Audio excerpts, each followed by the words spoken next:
હરિવંશજીને નદી પાર કરવી હતી, યમુનાજીની એ પાર જવું હતું. સાથે એક બીજો વૈષ્ણવ પણ હતો. તો એમને કીધું કે મારી પાછળ પાછળ, હું જ્યાં પગલું મૂકું ત્યાં તું પગ મૂકીને મારી પાછળ પાછળ ચાલજે. ચાચા હરિવંશજી અષ્ટાક્ષર મંત્રનું રટન કરતા કરતા, ને કેવા જીવ એમના રોમ રોમમાંથી અષ્ટાક્ષર મંત્રની ધ્વનિ સંભળાય, એને તાદ્રશી કહેવાય. ને એવા જીવનું આપણે સંગ કરવાનું છે. એ ચાલી રહ્યા છે ને વૈષ્ણવને કીધું કે મારી પાછળ પાછળ મેં જ્યાં પગ મૂક્યું છે ત્યાં મૂકજે, તો મારી સાથે તું ત્યાં પાર કરી શકીશ. તો એ વૈષ્ણવને થયું કે હું પણ અષ્ટાક્ષર બોલી શકું છું, તો હું કેમ આમની પાછળ પાછળ ચાલું? એવું તો શું ફરક છે કે હું પણ અષ્ટાક્ષર બોલું છું, એ પણ બોલે છે, તો હું કેમ એમની પાછળ જઈને ચાલું? તો એ વૈષ્ણવે બીજી બાજુ પગ મૂક્યો ને ત્યાં જ ડૂબવા લાગ્યો. ત્યાં હરિવંશજી એમને એનો હાથ પકડ્યો છે ને એને સમજાયું છે કે મને આ મંત્ર ફલિત થઈ ગયું છે. એવા વૈષ્ણવનું સંગ કરવું. હવે આપણને એવા વૈષ્ણવ નથી મળતા તો ગ્રંથનું સંગ કરવું. આપણે 84-252 એ ગ્રંથોને આપણે વાંચવું.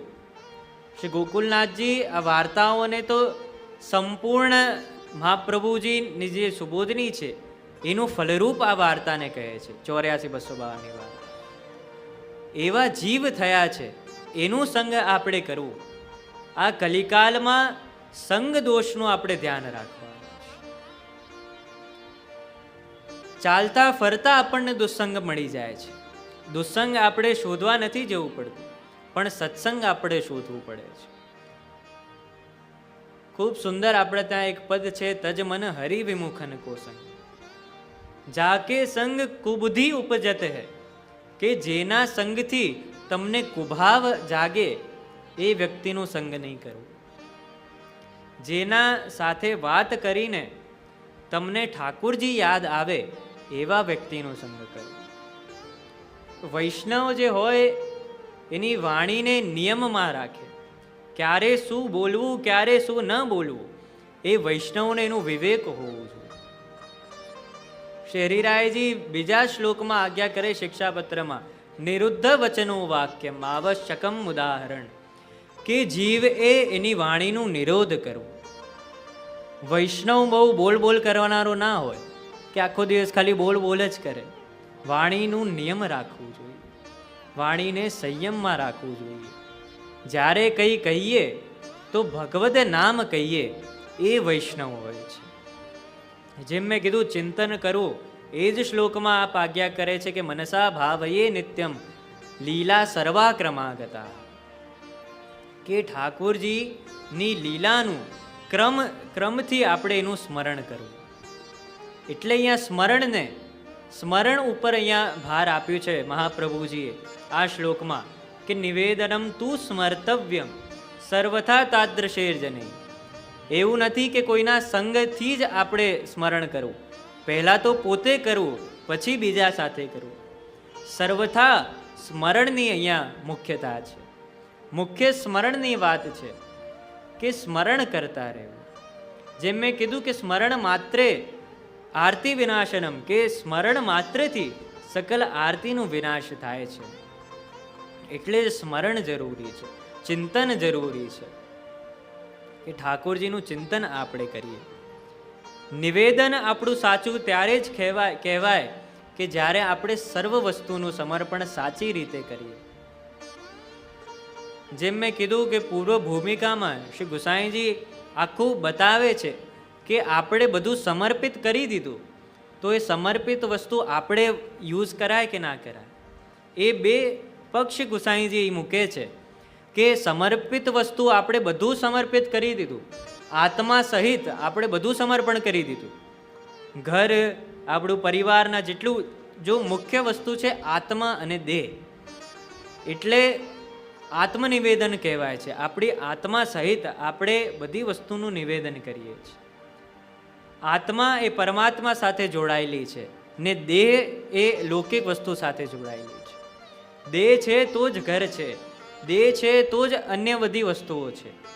આ બંનેનું સમર્પણ આપણે બધી એને કેન્દ્રમાં રાખીને બધી વસ્તુનું સમર્પણ કરીએ છીએ, તો એ સમર્પણ સાચું ત્યારે જ કહેવાય કે જ્યારે આપણે એમાંથી આપણી મમત્વ આપણી લઈ લઈએ, અહમતા મમતા આપણી લઈ લઈએ, તો જ એ સમર્પણ કહેવાય.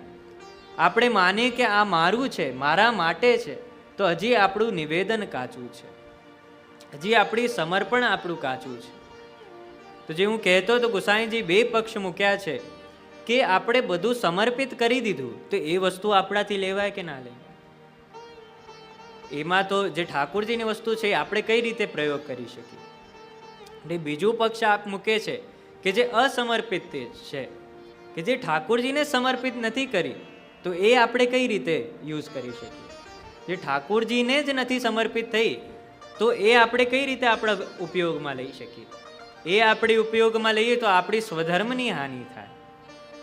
કે જે વસ્તુ ઠાકોરજીને મેં અર્પણ નથી કરી, એ વસ્તુ હું કઈ રીતે મારા ઉપયોગમાં લઈ શકું?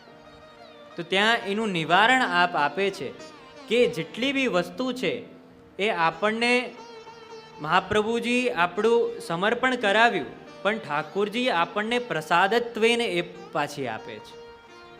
આ જે આપણું ઘર છે એ ઘર આપણું છે, પણ ઠાકોરજીને સમર્પિત કરી દીધું છે. એવી ચિંતા અહીંયા એટલે થાય છે કારણ કે ગોવિંદ દુબેને એવી ચિંતા છે કે હું અન્યમાં વિનિયોગ કરી દઉં તો મારા સ્વધર્મની હાનિ તો નથી થતી. એવી ચિંતા અહીંયા ગોવિંદ દુબેને થાય છે. એટલે અહીંયા કીધું કે નિવેદન જે છે, એટલે પૂર્વ ભૂમિકામાં જ ગુસાઈજી આ બે પક્ષ આપણને બતાવે છે કે જે વસ્તુ પુનઃ આપણને મળી છે, કે જે છે એ ઠાકોરજી માટે જ છે, એમ સર્વક્રિયા આપણી ભક્તિ બની જાય છે. આપણે સૂઈએ એ પણ આપણી ભક્તિ બની જાય છે, આપણે જાગીએ એ પણ આપણી ભક્તિ બની જાય છે. ઠાકોરજીને જ કેન્દ્રમાં રાખીએ તો આપણી સર્વ ક્રિયાઓ એ ભક્તિ કહેવાય છે. એ આપણે આગળ એનું સમજીશું કે અન્ય વિનિયોગેપી કે અન્યત્ય વિનિયોગેપી, અન્યમાં આપણું વિનિયોગ થાય એ વસ્તુ ત્યારે એનું વિસ્તાર હું કરીશ કે અન્યમાં વિનિયોગ થાય છે ત્યારે પણ ચિંતા ન કરવાની, કે નિવેદનમ તુ સ્મર્તવ્યમ, કે સર્વથા આપણે નિવેદનનું સ્મરણ કરવું, સત્સંગ કરવું ને દુસ્સંગને છોડવું. એ વાત અહીંયા મહાપ્રભુ